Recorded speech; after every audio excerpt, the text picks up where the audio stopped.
आज वैसे ही लेट हो गए हैं थोड़ा सा। वैश्वीकरण तो पढ़ चुके हैं अपन। क्वेश्चन आंसर देख रहे थे क्या इसके? Class 10th social science.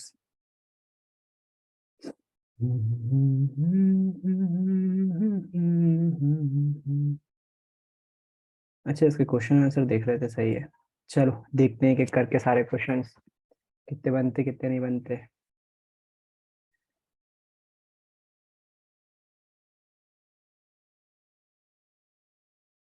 Pandey ji भी आ गए। अभी भी 2-3 बच्चे बाकी हैं,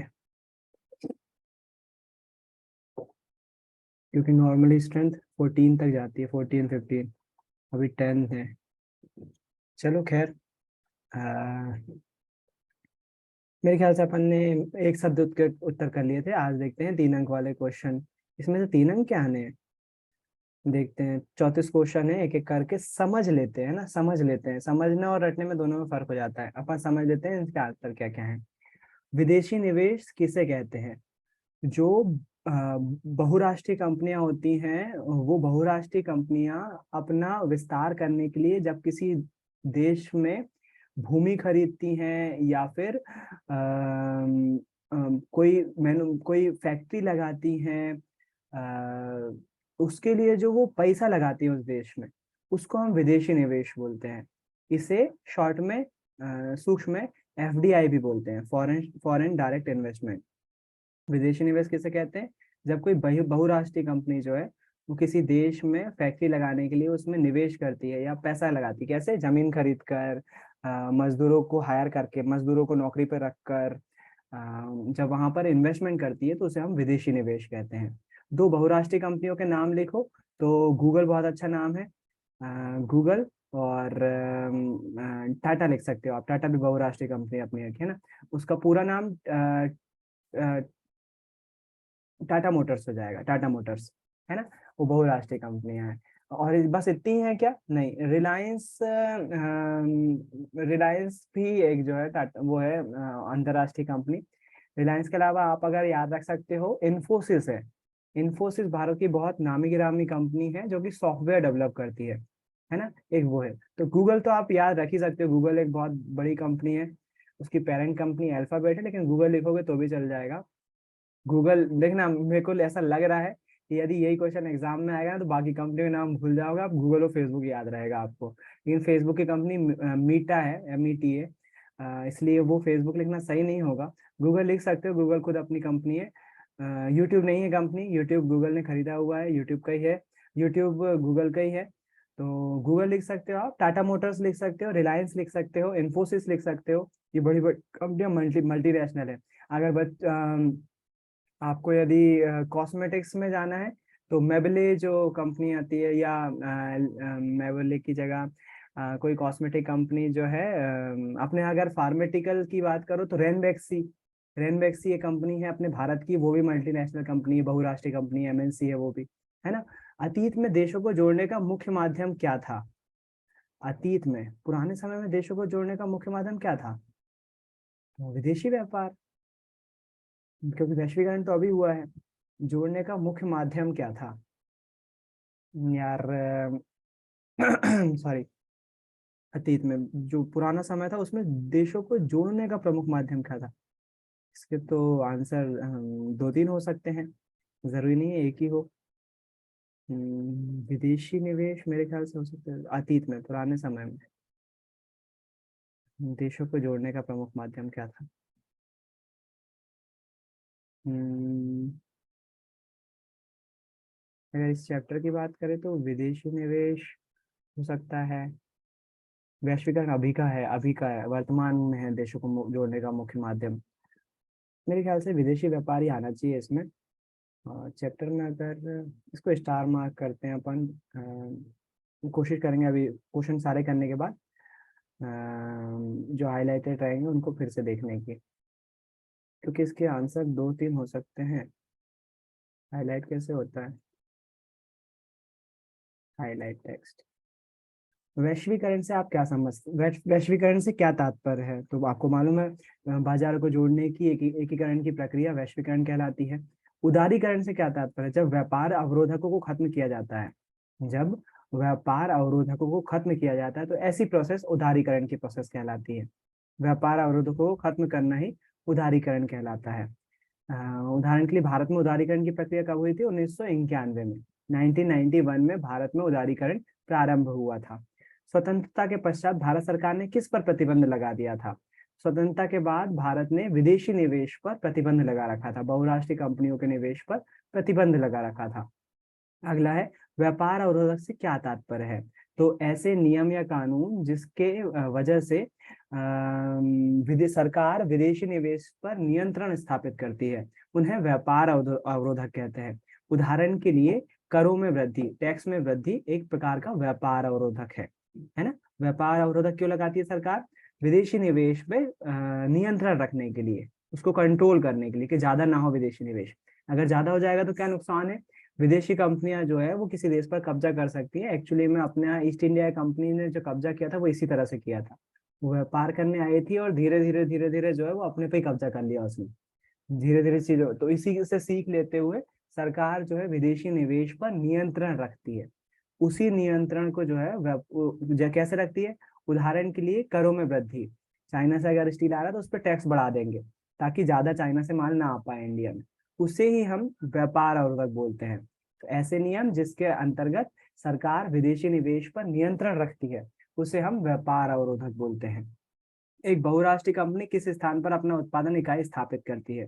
तो वो टर्म आई थी ना, इसी में आई थी कि बहुराष्ट्रीय कंपनी को देखो बाजार उसका पास होना चाहिए, सस्ता मजदूर मिलना चाहिए, और एक और चीज आई थी, बहुराष्ट्रीय कंपनी अपना व्यापार वहीं बनाती है देखो, जो बाजार के नजदीक हो, जहाँ माल पर लागत कम हो और कुशल और अकुशल श्रमिक मौजूद हो। बहुराष्ट्रीय कंपनियां वहीं पर अपने उत्पादन इकाइयां लगाती हैं जहाँ ये तीनों चीजें होती हैं।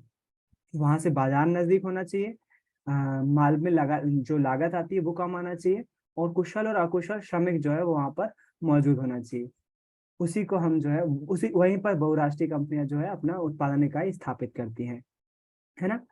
किसी को डाउट नहीं होना चाहिए मेरे ख्याल से इसमें। अगर कहीं पर भी कुछ भी समझ में नहीं आना और यहाँ तक कि बोर भी हो रहे हो कि भैया कुछ समझ में नहीं आ रहा क्या बोल रहे हो आप, अगर ऐसा लग रहा है ना तो बोल दिया करो। अगर आपको ऐसा लग रहा है कि सबके साथ नहीं हो रहा है ऐसा, आपको बोलोगे तो बुरा लग जाएगा या फिर मुंह चलाना हो जाएगा वो, तो आप मैसेज में जो है वो टाइप कर सकते हो। कभी भी आपको बोरिंग लगे ना, मैसेज में टाइप कर दिया करो, वहां पर एवरीवन की जगह केवल मैंने होस्ट कर दिया है, हमेशा नहीं कर पाता हूँ। वहां पर मेरा नाम आएगा, आप चैट में लिखोगे ना वहां पर अंकुश शर्मा होस्ट करके वहां पर नाम आएगा, आप मेरे को मैसेज कर सकते हो अगर बोर लग रहा होगा तो। अगर ज्यादा बच्चों के मैसेज आएंगे तो मैं खुद ही जो है फिर उसको पढ़ाने का तरीका चेंज करूंगा या कुछ और टॉपिक उठा लूंगा, है ना। क्योंकि कई बार ऐसा होता है ना कि हम नहीं पढ़ पा रहे होते हैं, हमारे साथ जो है वो कुछ दिक्कत, थक गए हैं या फिर बहुत सारा वर्क हो गया है या फिर घर पे काम आ गया है, तो हो सकता है उस दिन आपका मूड खराब हो केवल। लेकिन अगर सबका ही होगा तो फिर शायद हो सकता हो मेरे पढ़ाने में कुछ गड़बड़ हो जा रहा हो। तो वो बोल दिया करो, अगर सामने नहीं बोल सकते हो तो चैट में बोल दिया करो। सामने बोलने में थोड़ा सा ऑकवर्ड फील करते हैं कुछ बच्चे, शाई नेचर वाले बच्चे। कुछ मुंहफट भी होते हैं जो सामने मुंह पे बोल देते हैं। सबके दिमाग में एक नाम आया होगा। तो ऐसे बच्चे भी होते हैं, लेकिन अगर आपको लगता है कि बोर हो रहा है तो मैसेज कर दिया करो। व्यापार अवरोधक से क्या तात्पर्य हो चुका है? एक बहुराष्ट्रीय कंपनी किस प्रकार, जैसे कोई बड़ी कंपनी होती है तो उसको तीन चीजें चाहिए। एक तो उसका बाजार पास में होना चाहिए, एक उसके उत्पादन में लागत कम होना चाहिए, और तीसरा श्रमिक उपलब्ध होना चाहिए। श्रमिक कौन कौन से? कुशल और अकुशल, दोनों ही श्रमिक वहां पर उपलब्ध होंगे तो ही बहुत बड़ी कंपनियां जो है वहां पर उत्पादन इकाई लगाएंगी, नहीं तो नहीं लगाएंगी। विभिन्न देशों को आपस में जोड़ने का मुख्य माध्यम क्या रहा है?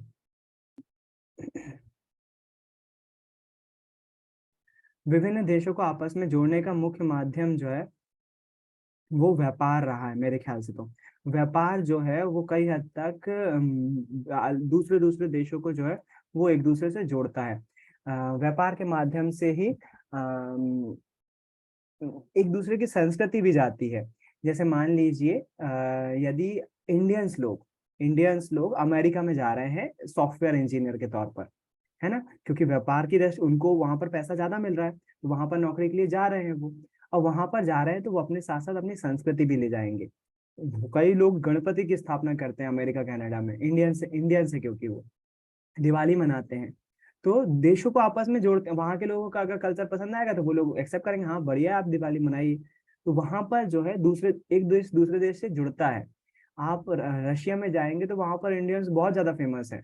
इंडिया का एक गाना है, जिमी जिमी जिमी आजा आजा आजा, रशिया में बहुत फेमस है वो। तो इंडियन से वो बहुत ज्यादा लगाव रखते हैं। और कई यूट्यूबर्स तो जो है वो केवल ऑनलाइन माध्यम से रशियन लड़कियों से शादी करके, रशियन लड़की यहाँ पर आती हैं, वो गाँव में रहना चाहती हैं, गाँव को पसंद करती हैं। इंडियन से इतना लगाव है हम लोग का रशिया में, है ना। कई लड़कों के मन में लड्डू फूटा होगा इसको सुनकर, लेकिन वो लड्डू ज्यादा कुछ वो नहीं है उनका अपना। हो सकता हो कि कई अच्छे भी होते हैं, ऐसा नहीं कि बुरे हो, उनका स्वार्थ भी हो सकता है। और कई लोग अच्छे भी होते हैं, ऐसा नहीं है कि उनको किसी चीज से मतलब है। तो उनको इंडियन कल्चर, कई लोगों को रशियन में पसंद आता है, बहुत अच्छा लगता है। तो विभिन्न देशों को आपस में जोड़ने का मुख्य माध्यम जो है वो व्यापार रहा है। व्यापार के साथ साथ अभी के केस में वो वो है वैश्वीकरण। विश्व व्यापार संगठन क्या है? विश्व व्यापार संगठन एक ऐसी संस्था है जिसमें दुनिया, इसकी स्थापना 1995 में हुई थी, 1995 में हुई थी। और इस संस्था का प्रमुख मकसद, इसको शॉर्ट में WTO बोलते हैं, इस संस्था का प्रमुख मकसद सभी देशों के मध्य बाजार के उदारीकरण को लेकर है।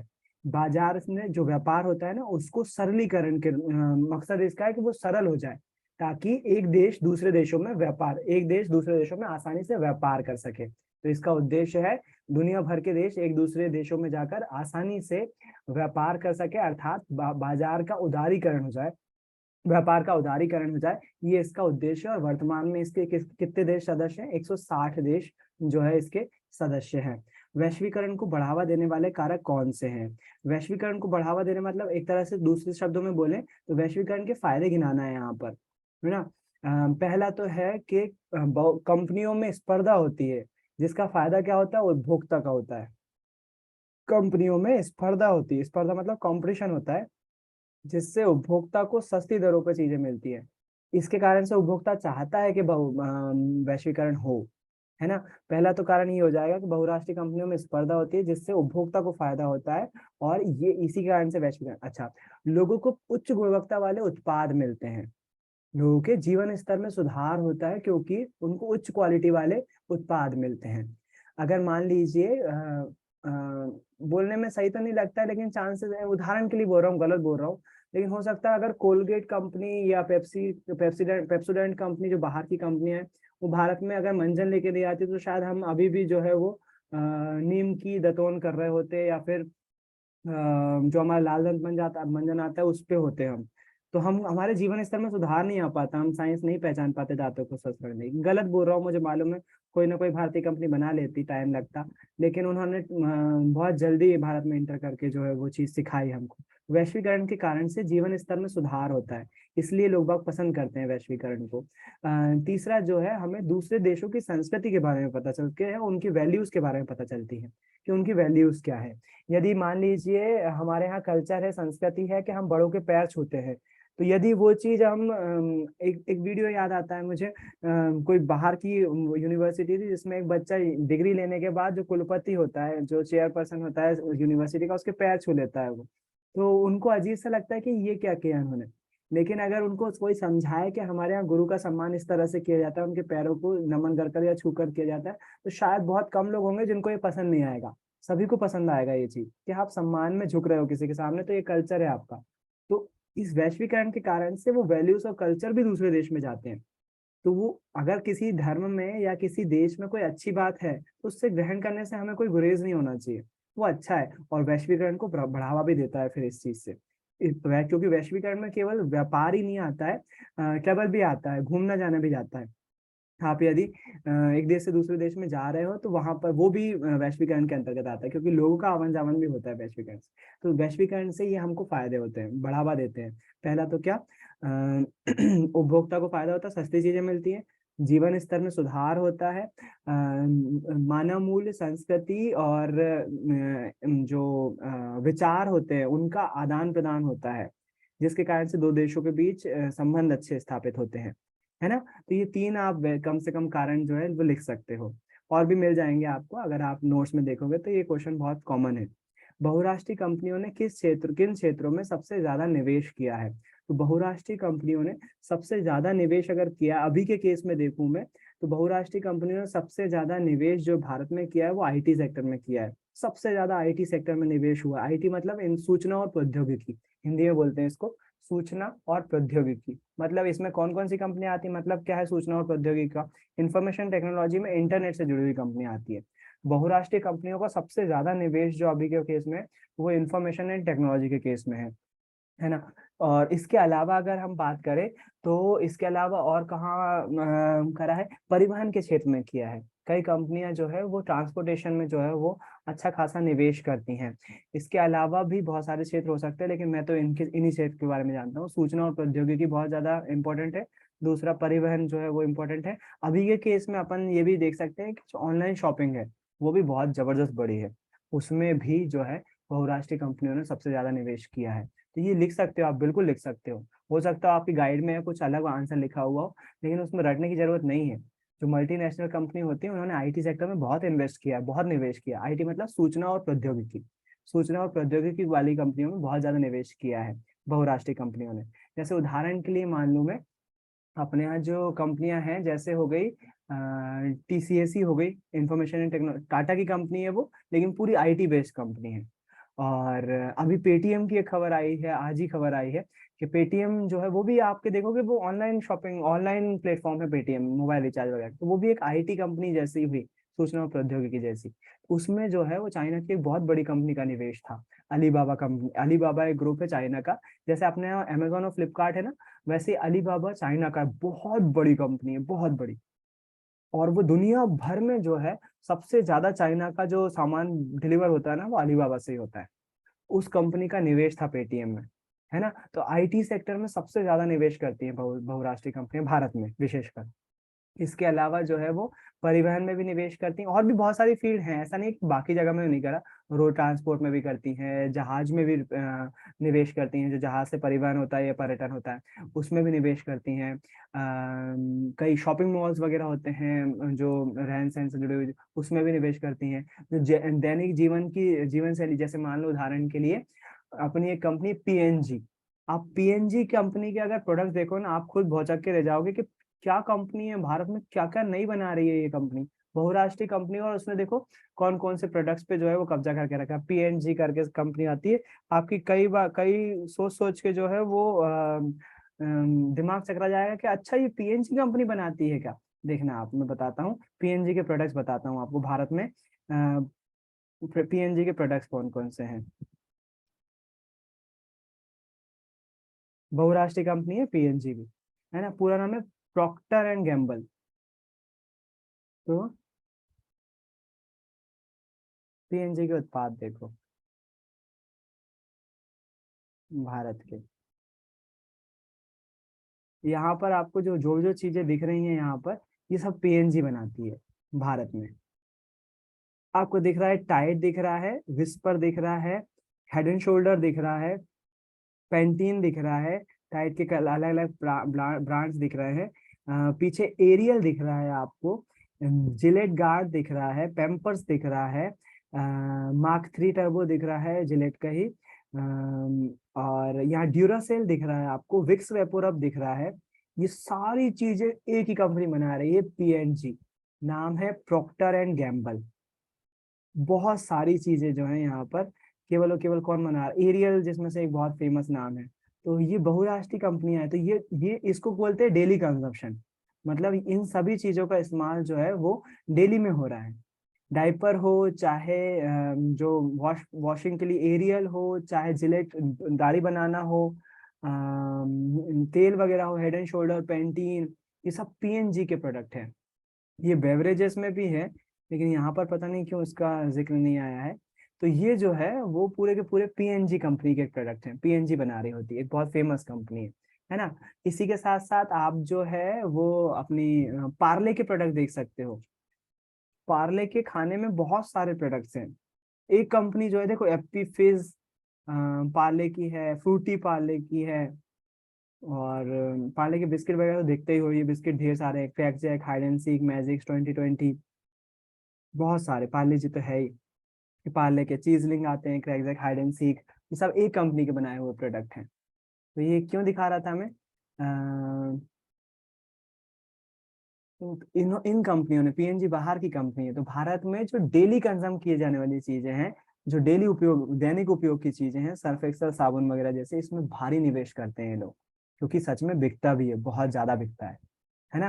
तो बहुराष्ट्रीय कंपनियां इन क्षेत्रों में सबसे ज्यादा निवेश करती है। आईटी सेक्टर में, जो गाड़ियां हो गई उन सेक्टर में, जो डेली कंजम्पशन की चीजें हैं, जो दैनिक जीवन के से जुड़ी हुई वस्तुएं हैं, उनमें बहुत सारी बहुराष्ट्रीय कंपनियां जो है इनमें निवेश करती हैं।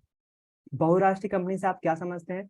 ऐसी कंपनियां जिनका व्यापार एक नहीं, दो से अधिक देशों तक विस्तृत होता है, उन्हें हम बहुराष्ट्रीय कंपनियां कहते हैं। उदाहरण के लिए Tata Motors, Infosys, Google, Amazon, ये सारी कंपनियां जो है बहुराष्ट्रीय कंपनियां हैं। वैश्वीकरण से किस उपभोक्ता वर्ग को अधिक लाभ हुआ है? उपभोक्ता वर्ग को वैश्वीकरण से किस, सभी को ही हुआ? ये क्वेश्चन मेरे ख्याल से तो गलत है। अब इन्होंने जो भी लिखा होगा, आप देखो, मैंने बोला था, कल भी बोला था, आंसर सेटिस्फाई करने के लिए तो ये हो सकता, वैश्वीकरण से उपभोक्ता बोला है, कंज्यूमर, सभी कंज्यूमर को फायदा हुआ है यार। आईटी सेक्टर के वाले को फायदा हुआ है, जो मोटर सेक्टर है, जो गाड़ी वाहन का सेक्टर, उसको भी फायदा हुआ। अब इन्होंने पता नहीं इसका आंसर क्या लिख दिया होगा, लेकिन वैश्वीकरण के कारण से जितने भी उपभोक्ता हैं, चाहे वो कंप्यूटर वाले हो, मोबाइल वाले हो, गाड़ी खरीदने वाले हो, इलेक्ट्रिक व्हीकल खरीदने वाले हो, कृषि वाले हो, कोई भी उपभोक्ता हो, उपभोक्ताओं को तो सबको ही फायदा हुआ है वैश्वीकरण के कारण से, किसी को नुकसान नहीं हुआ। नुकसान लघु उद्योगों को जरूर हुआ है, क्योंकि उनका जो है कंपटीशन में उनका उद्योग खत्म हो गया है, बड़ी बड़ी कंपनियों ने उनको, लेकिन उपभोक्ताओं को तो सबको फायदा हुआ है। मेरे ख्याल से आपको ये लिखना भी चाहिए, वैश्वीकरण से सभी उपभोक्ता वर्ग को बहुत फायदा, अधिक फायदा हुआ है। विशेषकर आप आईटी सेक्टर लिख सकते हो, आईटी सेक्टर और जो प्रौद्योगिकी से जुड़े हुए सेक्टर हैं, आप ऐसा लिख सकते हो, विशेषकर प्रौद्योगिकी से जुड़े हुए सभी उपभोक्ता वर्ग को अत्यधिक लाभ हुआ है, क्योंकि जो विदेशी तकनीकें हैं वो किसी देश में जब आती हैं तो उनके दाम, उनके आने से वस्तुओं के दामों में कमी आ जाती है। यदि कोई चीज हाथ से बना रहे हैं और वही चीज मशीन से बन रही, तो हाथ से बनाने में टाइम लगेगा, और तकनीक आ गई तो ज्यादा मात्रा में बनेगी। तो सभी उपभोक्ता वर्ग को फायदा होता है, विशेषकर तकनीकी से जुड़े हुए उद्योगों को, तकनीकी से जुड़े हुए उपभोक्ता वर्ग को ज्यादा फायदा होता है, क्योंकि उन तकनीक के कारण से क्वालिटी वाली चीज, गुणवत्तापूर्ण चीजें सस्ती दरों पर उपलब्ध हो जाती हैं। इसलिए तकनीक से जुड़े हुए क्षेत्र में उपभोक्ताओं को ज्यादा फायदा हुआ है। वैसे आप देखोगे मतलब सभी। नॉन कितनी बनी होगी कम से कम? क्या हुआ मीना? कुछ नहीं। तो सभी उपभोक्ता वर्ग को फायदा हुआ है, विशेषकर तकनीक आने से, है ना। तो ऐसा लिख सकते हो आप। अब इसमें इन्होंने, आप अगर आपके पास सॉल्व पेपर होगा तो उसमें अगर जो लिखा हुआ है एक बार बता दीजिएगा, क्या लिखा हुआ है उसमें, ताकि अपन वो भी देख सकें। किन उद्योगों का वैश्वीकरण पर बुरा प्रभाव पड़ा है? किन उद्योगों का वैश्वीकरण पर नहीं, किन उद्योगों पर वैश्वीकरण का बुरा प्रभाव पड़ा है, क्वेश्चन ये होना चाहिए, है ना। थोड़ा सा मिसप्रिंट है।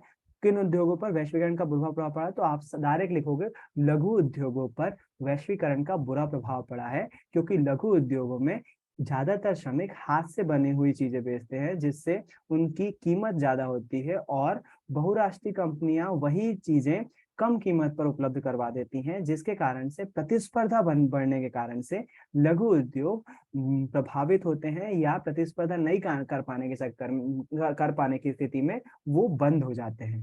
तो आप सीधा सीधा आंसर लिखोगे इसमें, लघु उद्योगों पर वैश्वीकरण का बुरा प्रभाव पड़ा है, क्योंकि ज्यादातर लघु उद्योगों में लघु उद्योग बड़ी कंपनियों या बहुराष्ट्रीय कंपनियों से प्रतिस्पर्धा ना कर पाने के कारण से या तो कम उत्पादन पे आ जाती हैं, या उनका उत्पादन बंद करना पड़ता है, उन्हें उत्पादन बंद करना पड़ता है ना। ऐसा लिखोगे। श्रम कानूनों में लचीलापन कंपनियों को कैसे मदद करेगा? तो अपन ने ये देखा है, ऑनलाइन वाले क्वेश्चंस में देखा था। श्रम कानूनों में लचीलापन के कारण से वो कंपनियों को मदद क्यों मिलती है? क्योंकि श्रम कानून जो है वो थोड़े से मजदूरों को लेकर कड़े कानून है, और वो नियोक्ताओं या कंपनियों को, नियोक्ताओं किसको बोलते हैं? कंपनियों को। वो नियोक्ताओं को मजबूरी में साल भर का रोजगार उपलब्ध करवाने के लिए प्रतिबंधित करते हैं। यदि कई कंपनियां जिन्हें केवल किसी मौसम में मजदूरों की आवश्यकता पड़ती है, उन्हें इस कारण से मजदूरों को माल ना उत्पादन होने की स्थिति में, या फिर मौसम नहीं है उस चीज का, तो उस स्थिति में उनको मजदूरों को जबरन में मजदूरी देना पड़ती है। तो यदि श्रम कानूनों में लचीलापन आएगा तो कंपनियां अपने सीजनल मौसम के हिसाब से मजदूरों को नौकरी पर रख पाएंगी, जिससे उनका पैसा बचेगा, उन्हें जबरदस्ती मजदूरों को मजदूरी नहीं देना पड़ेगी और उनका उत्पादन बना रहेगा। इसलिए श्रम कानूनों में लचीलापन कंपनी को मदद करता है। इसी को और अच्छे से समझाऊं तो ज्यादा सी अगर आपसे बोलूं, मैं कोल्ड ड्रिंक का उदाहरण फिर से लेता हूँ। कोल्ड ड्रिंक की सबसे ज्यादा बिक्री जो होती है वो गर्मियों में होती है। तो यदि कोको कोला कोई कंपनी है यदि, और वो मजदूरों को हायर करती है, तो उसको गर्मी में सबसे ज्यादा मजदूर चाहिए। अब उसने मजदूर हायर तो कर लिया, अब ठंड में जो है उसका उत्पादन खत्म हो गया, लोग वह खरीद ही नहीं रहे कोल्ड ड्रिंक। तो अब वो वहां पर उत्पादन नहीं हो रहा, तो मजदूरों को रख के क्या करेगा वो। और श्रम कानून बोलते हैं कि नहीं, आपको रोजगार देना पड़ेगा, 1 साल का आपने बॉन्ड करवाया तो जबरदस्ती आपको रोजगार देना पड़ेगा उसको। श्रम कानून इतने कड़क है। तो कंपनियां बोलती है नहीं, हमको माने नहीं है फिर आपका कानून, गलत है ये कानून, विवाद की स्थिति हो जाती है। इसलिए श्रम कानूनों में लचीलापन होता है, तो कंपनी अपने हिसाब से मजदूरों को हायर कर सकती है जिससे उनका नुकसान ना हो। अब मजदूर को मजदूरी पर रख दिया आपने जबरदस्त, ठंड में जो है वो खाली बैठा हुआ है, उसके पास काम ही नहीं, क्योंकि उत्पादन नहीं है वहां पर, जो है कंजम्पशन ही नहीं है, लोग वहाँ खरीद नहीं रहती कोल्ड ड्रिंक। उदाहरण के तौर पर लिया मैंने। अभी कोल्ड ड्रिंक तो अब हर मौसम में बिक रही है। शादी में गया था कल ही, तो वहां पर आइसक्रीम खब रही थी, मैंने खुद खाई, झूठ क्यों बोलूं। तो आइसक्रीम का भी मौसम केवल गर्मी में नहीं खाते, अब तो हर मौसम में खब रही है। तो उदाहरण के तौर पर लिया मैंने समझाने के लिए, उम्मीद है समझ में भी आ गया होगा। तो श्रम कानून में लचीलापन इसलिए कंपनियों को मदद करता है। विदेशी व्यापार विभिन्न देशों के बाजारों में एकीकरण में किस प्रकार से मदद करता है। तो एक बार फिर से ज्वाइन करो ताकि अपन कंटिन्यू कर सके। 10 मिनट का रिमाइंडर आ गया।